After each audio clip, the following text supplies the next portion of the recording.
ওম নমঃ শিৱায় নমস্কাৰ বন্ধুসকল পুনৰ এটা গুৰুত্বপূৰ্ণ ভিডিঅ'লৈ স্বাগতম জনাইছোঁ মকৰ ৰাশি জাতক জাতিকাসকলৰ 2025 চনটো কিদৰে পাৰ হ'ব কেনে ধৰণৰ পৰিৱৰ্তন আপোনালোকৰ বাবে লৈছে কি ক্ষেত্ৰত বিশেষকৈ সাৱধানতাৰ অৱলম্বন কৰিব সকলোখিনি তথ্য আপোনালোকে জানিব পাৰিব এই 2025 চনটোৰ বিশেষকৈ মকৰ ৰাশিৰ লোকসকলৰ বাবে কৃতিত্বৰে ভৰা হ'ব কিছুদিন ধৰি আপোনালোকে চলি থকা কিছুমান সমস্যা আপোনালোকে সমাধান কৰিব পাৰিব এই বছৰটোত বিশেষকৈ 2024 চনত কিছুমান ইনকমপ্লিট কাম বা আধৰুৱা কামখিনি এই 2025 চনত আপোনালোকে সম্পূৰ্ণ কৰিব পাৰিব এই সময়ত প্ৰভাৱশালী ব্যক্তিৰ সৈতে যোগাযোগে আপোনালোকক কিছুমান গুৰুত্বপূৰ্ণ কৃতিত্ব লাভ কৰাৰ ক্ষেত্ৰত সহায় কৰিব বুলি কৈছে সফলতাৰ নতুন যাত্ৰাৰ সৃষ্টি হ'ব মাত্ৰ অধিক কঠোৰ পৰিশ্ৰম কৰিব লাগিব ফেব্ৰুৱাৰী মাহত আপুনি গুৰুত্বপূৰ্ণ দায়িত্ব লাভ কৰিব পাৰে যেটো আপুনিও সফলভাৱে সম্পূৰ্ণ কৰিব পাৰিব বুলি কৈছে আপোনাৰ কিছুমান সৃষ্টিশীল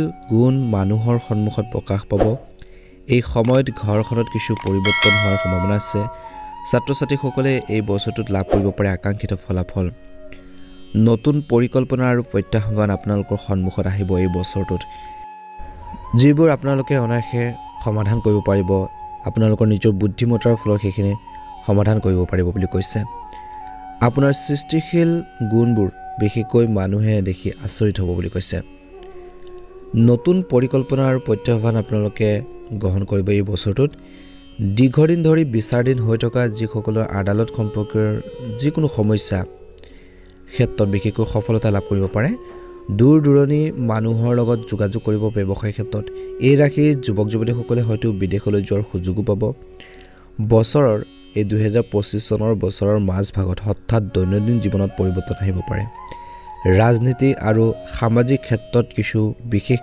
কৃতিত্ব লাভ কৰাৰ সম্ভাৱনা আছে এই বছৰত আপোনালোকৰ কৈছে যে আপোনালোকৰ স্বভাৱ আৰু কাম কৰাৰ ধৰণত পৰিৱৰ্তন আনিবলৈ চেষ্টা কৰক অত্যধিক আবেগ আৰু সংবেদনশীলতাই আপোনালোকৰ বাবে ক্ষতিকাৰক হ'ব পাৰে গতিকে এই কথাটোৰ প্ৰতি কিন্তু গুৰুত্ব দিব আপোনালোকৰ অত্যধিক খৰচী স্বভাৱৰ বাবে আপোনালোকৰ সমস্যা বাঢ়িব পাৰে গতিকে খৰচ পাতি নিয়ন্ত্ৰণত ৰাখিব লাগিব এই বছৰটোত সেভিংৰ ওপৰত গুৰুত্ব প্ৰদান কৰিব লাগিব ছাত্ৰ-ছাত্ৰীসকলে পঢ়া-শুনাৰ প্ৰতি অধিক মনোযোগ দিব লাগে এই বছৰটোত সম্পত্তিৰ সৈতে জড়িত যিকোনো ধৰণৰ ক্ৰয় বা বিক্ৰী কৰাৰ সময়ত ভুল হোৱাৰ সম্ভাৱনা আছে গতিকে সতৰ্কতা অৱলম্বন কৰিব এই বছৰত কাৰোবাৰ তত্ত্বাৱধানত এই কামটো কৰাটো আপোনালোকৰ হ'ব বুলি কৈছে কিবা এটা যদি বিক্ৰী কৰিব বিচাৰিছে ক্ৰয় কৰিব বিচাৰিছে জনাখনা মানুহৰ লগত যদি আপোনালোকে সেইখিনি ডিসকাস কৰি আগবাঢ়ে নিশ্চয়কৈ ভাল প্ৰতিফলন দেখিব এপ্ৰিল মাহত আপোনালোকৰ সময় বৰ বেছি ভাল নহয় বুলি কৈছে অলপ এই সময়খিনি ধ্যান দিব লাগিব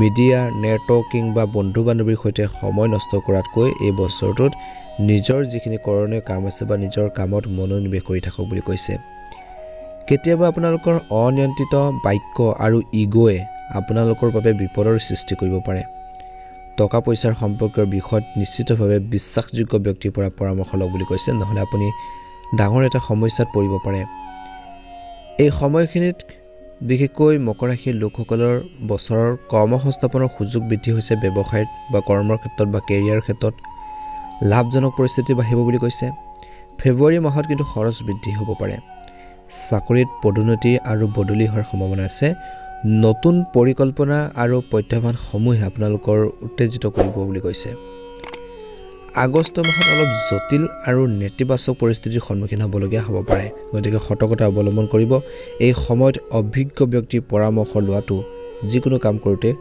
আপোনালোকৰ বাবে প্ৰয়োজনীয় বুলি কৈছে ভাল হ'ব ভৱিষ্যতৰ পৰিকল্পনা কাৰো আগত আপোনালোকে এই বছৰটো শ্বেয়াৰ কৰিব নালাগে প্ৰকাশ কৰিব নালাগে কিবা এটা কৰিম বুলি ভাবিছে মনতে ভাবি আপোনালোকে কামখিনি কৰক বুলি কৈছে প্ৰকাশ কৰি নিদিব প্ৰকাশ কৰিলে কিছুমান কাম বা কিছুমান আপোনালোকৰ পৰিকল্পনা বিফল হ'ব পাৰে গতিকে সতৰ্কতা অৱলম্বন কৰিব প্লেনিং মতে কামখিনি কৰি যাওক নিশ্চয়কৈ সফল হ'ব এই বছৰত চাকৰি আৰু ব্যৱসায় দুইটাতে বিশেষকৈ কাৰোবাক অত্যধিক বিশ্বাস কৰিলে আপোনালোকৰ ক্ষতি হ'ব পাৰে গতিকে ধ্যান ৰাখিব লাগিব এটা লিমিট ৰাখক বুলি কৈছে ব্যৱসায়ত প্ৰতিযোগিতাৰ বাবে বিশেষ কম্পিটিশনৰ বাবে প্ৰণালীবদ্ধ আৰু কাৰ্যক্ষম পদ্ধতিৰে কাম কৰিব লাগিব কিছু লোকৰ চাকৰি বদলি বা পদোন্নতিৰ সম্ভাৱনা আছে এই বছৰত অবৈধ কামত আগ্ৰহ নলব ভৱিষ্যতে আনুষংগিক কামত বিনিয়োগ কৰা হ'ব বুলি কৈছে দূৰত অৱস্থিত মানুহৰ সৈতে ব্যৱসায়িক যোগাযোগ হ'ব এই বছৰটোত, কিন্তু কাকো ধন ধাৰে দিয়াৰ পৰা বিৰত থাকিব লাগিব এই বছৰত। পৰিয়ালৰ পৰিৱেশ সুখ আৰু শান্তিৰ বা সম্প্ৰীতিৰে ভৰি পৰিব এই বছৰটোত। অবিবাহিত মানুহে বিবাহৰ বাবে সুযোগ পাব পাৰে বুলি কৈছে। গৃহ বিভাজনৰ সৈতে জড়িত বিবাদসমূহ পাৰস্পৰিক সমন্বয়ৰ জৰিয়তে সমাধান হ'ব পাৰে এই বছৰত।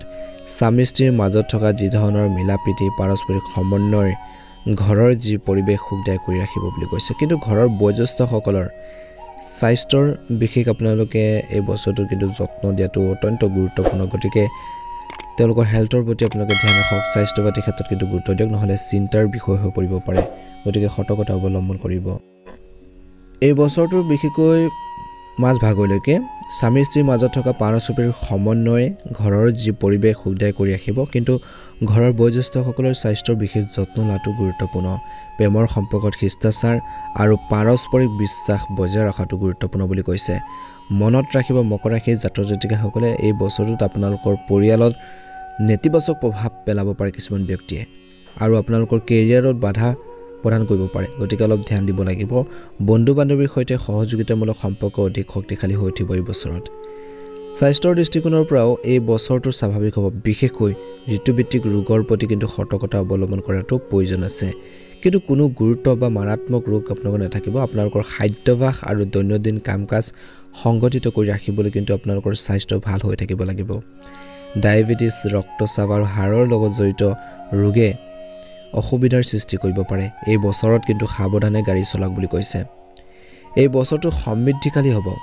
ভাগ্য আৰু প্ৰগতিৰ পথ মুকলি হ'ব। আৰ্থিকো লাভ হ'ব বুলি কৈছে। টকা পইচা ইনকাম হ'ব। আপোনালোকৰ সামৰ্থ্য আৰু যি ধৰণৰ প্ৰতিভা আছে সেই প্ৰতিভাখিনি মানুহৰ আগত মুকলিকৈ প্ৰকাশ পাব। আপুনি আপোনালোকৰ আগ্ৰহৰ আপোনালোকৰ ভাল লগাৰ যিকোনো কামত সময় কটাবলৈ সংকল্প ল'ব বুলি কৈছে এই বছৰটোত, যাৰ বাবে আপুনি মানসিক আৰু আধ্যাত্মিকভাৱে অতি সুস্থ আৰু সুখী অনুভৱ কৰিব।